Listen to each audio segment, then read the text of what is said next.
ഈ അധമന്മാരായിട്ടുള്ള ഈ പാർട്ടി നേതാക്കന്മാരെ നേതാക്കളാക്കുന്ന പ്രവർത്തനത്തിൽ നിന്ന് ഇന്നത്തെ പാർട്ടി നേതൃത്വത്തിന് പിൻവലിയേണ്ടി വന്നു. അപ്പോൾ 2006 പാർട്ടി അണികൾ എന്തിന് തെരുവിലിറങ്ങി?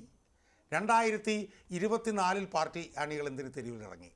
ആ തെരുവിലിറങ്ങിയതിൻ്റെ കാരണങ്ങൾ നമ്മൾ പരിശോധിച്ചാൽ 2006 പാർട്ടി എന്തായിരുന്നു എന്നുള്ളതും 2024 പാർട്ടി ഇന്ന് എന്താണ് എന്നുള്ളതും കൃത്യമായി നമുക്ക് ബോധ്യമാകും എന്നാണ് എനിക്ക് സൂചിപ്പിക്കാറുള്ളത്. ശരി, ഡോക്ടർ ബി ജയരാജ്, അങ്ങനെയാണെങ്കിൽ ഈ സംസ്ഥാന സമ്മേളനം നടക്കുന്നത് കൊല്ലത്താണ്.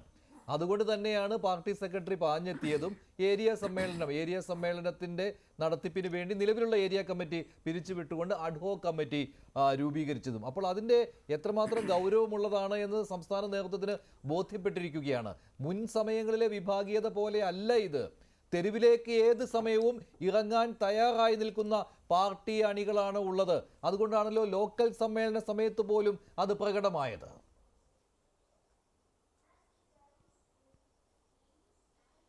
ഇതിനകത്ത് നമ്മളൊരു കാര്യം മനസ്സിലാക്കേണ്ടതെന്ന് വെച്ച് കഴിഞ്ഞാൽ ഒരു നേതാവും അത്ര മഹാനെന്നൊന്നും ഞാൻ പറയില്ല. കാര്യം എല്ലാവർക്കും അവരവരുടേതായ വീക്ക്നെസ്സും അവരവരുടേതായ സ്ഥാപിത താല്പര്യങ്ങളുണ്ട്.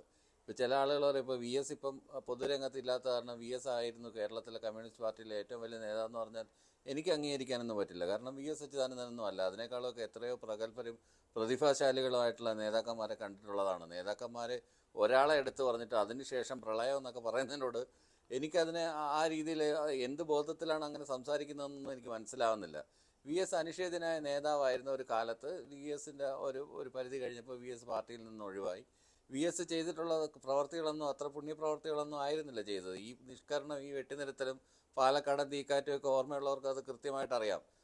MM ലോറൻസിനെ അടക്കം വെട്ടിനിരത്തിയതാണ് ഒരു ഘട്ടത്തിൽ. അങ്ങനെ വലിയൊരു രീതിയിൽ അതിൻ്റെയൊക്കെ ഫലമായിട്ടാണ് ഈ നടക്കുന്ന സംഭവങ്ങളെന്നാണ് ഞാൻ ആദ്യമേ തുടക്കത്തിൽ ഞാൻ പറഞ്ഞത്. അതുകൊണ്ട് ഒരാൾ വലിയ നേതാവൊന്നും ആവുന്നില്ല. അതിനു മുമ്പും മറുപടി വേണം. ശ്രീ KM ഷാജഹാൻ, VS ഒക്കെ നടത്തി വന്ന വിഭാഗീയത അതിൻ്റെ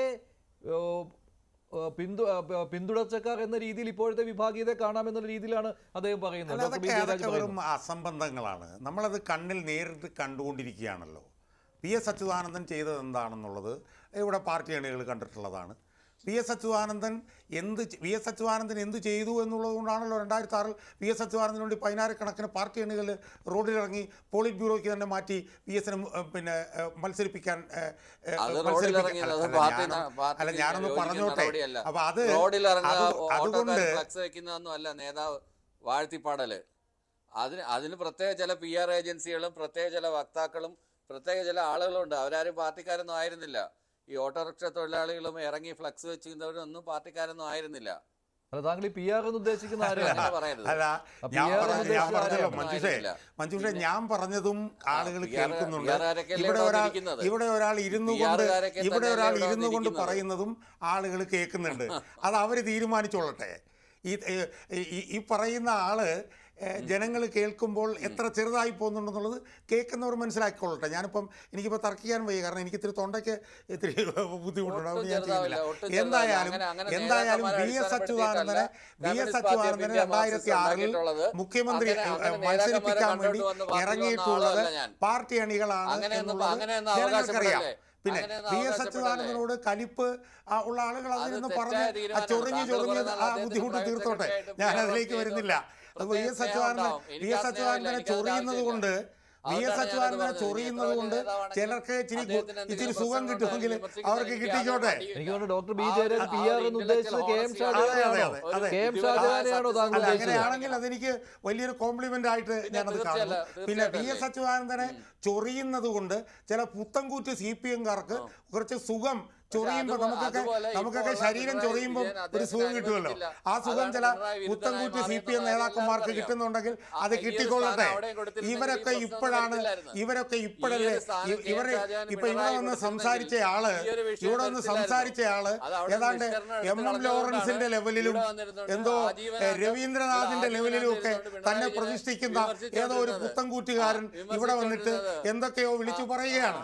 ഈ വിളിച്ചു പറയുന്നത് ആ പുത്തൻകൂറ്റുകാരൻ വിളിച്ചു പറയുന്നതും ഞാൻ വിളിച്ചു പറയുന്നതും നാട്ടുകാർ കേൾക്കുന്നുണ്ട്. അവര് കേട്ടോട്ടെ, അവരത് കേട്ടിട്ട് അവർ തീരുമാനിച്ചോളട്ടെ. അച്യുതാനന്ദനെ കുറിച്ച് പറയുന്നത് നാട്ടുകാർ കേൾക്കുന്നുണ്ട്, ജനം കേൾക്കുന്നുണ്ട്. ഈ പുത്തൻകൂറ്റുകാരൻ ഇതൊക്കെ ജനങ്ങൾ പറയുമ്പോൾ ജനങ്ങൾ കേൾക്കുമ്പോൾ ഈ പുത്തൻകൂറ്റുകാരൻ വെറും മൂട്ടയായി പോവുകയാണ്. ജനങ്ങളുടെ മുന്നിൽ ഈ പുത്തൻകൂറ്റുകാരൻ വെറും മൂട്ടയായി പോവുകയാണ്, മൂട്ട. പക്ഷേ ഈ പുത്തൻകൂറ്റുകാരന് VS അച്യുതാനന്ദനെ ചൊറിയുമ്പോൾ, ഈ കൊതുകടിക്കുമ്പോൾ നമ്മൾ ചൊറിയുമല്ലോ, കൊതുകടിക്കുമ്പോൾ നമ്മൾ ചൊറിയുമ്പോൾ ഇത്തിരി സുഖം കിട്ടും. ആ സുഖം ഇയാൾക്ക് കിട്ടിക്കോട്ടെ. ഇയാൾ ഇന്നും ഇന്നലെയൊക്കെ ആയിട്ടാണ് ഈ ചാനലിൽ വരുന്നത്. ഇയാൾ അവിടെ നിന്ന് പറഞ്ഞോട്ടെ, അത് ജനങ്ങൾ കേട്ടോട്ടെ. കേൾക്കുമ്പം ഇയാൾ വെറും ഈ പറഞ്ഞതുപോലെ വളരെ ഒരു മൂട്ടയായി ജനങ്ങളുടെ മുമ്പിൽ മാറും. ഞാൻ അവസാനിപ്പിക്കുകയാണ്. ശ്രീ ഡോക്ടർ ബി ജയരാജ്, അല്ലല്ല, താങ്കൾ ഈ VS അച്യുതാനന്ദനെ വിഭാഗീയത വളർത്തിയാൾ, വിഭാഗീയതയ്ക്ക് വിത്ത് പാകിയാൾ എന്ന രീതിയിൽ അവതരിപ്പിച്ചതിനെയാണ് ഷാജഹാൻ ഇവിടെ ചോദ്യം ചെയ്തത്. ശ്രീ ജയരാജ്, താങ്കൾക്ക് പറയാനുള്ള അവസരം. അതൊന്നും പറയാനുള്ള എന്ത് യോഗ്യതയാണ് ഇയാൾക്കുള്ളത്? VS അച്യുതാനന്ദൻ വിഭാഗീയനാണെന്ന് പറയാൻ ഉള്ള യോഗ്യത ഇയാൾക്ക് എവിടെ നിന്നാണ്? ഇയാൾ എവിടുത്തെ പാർട്ടിക്കാരനാണെന്ന് എനിക്ക് മനസ്സിലാകാത്തത്. ഇയാൾ CPM-ന്റെ ആളായിട്ട് വന്ന് ഇരിക്കുന്നു എന്നുള്ളത് തന്നെ CPM-ന്റെ ജീർണതയുടെ ഏറ്റവും വലിയ തെളിവല്ലേ?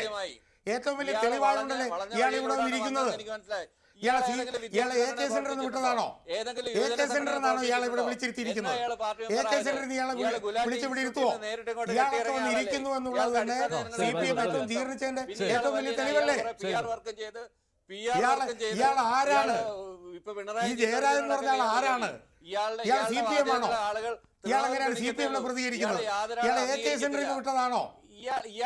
AK സെന്ററിലാണോ ഇയാളെ വിട്ടത്? ഇയാൾ ആരാണ്? ഇയാൾ ഏത് CPM-കാരനാണ്? ഇയാളാണ് ഇപ്പൊ CPM-ന്റെ ഞാൻ അവസാനിപ്പിക്കുകയാണ്. സമയമില്ല, അതുകൊണ്ടാണ് ഞാൻ അവസാനിപ്പിക്കുകയാണ്. എന്തായാലും നന്ദി. ചർച്ചയിൽ പങ്കെടുത്ത എല്ലാവർക്കും. ഇന്നത്തെ പ്രൈം ഡിബേറ്റിലെ ചോദ്യം ഇതായിരുന്നു: വിഭാഗീയത തടയാൻ CPM-ന് കഴിയുമോ? കഴിയുമെന്ന് 23%, കഴിയില്ല എന്ന് 75%.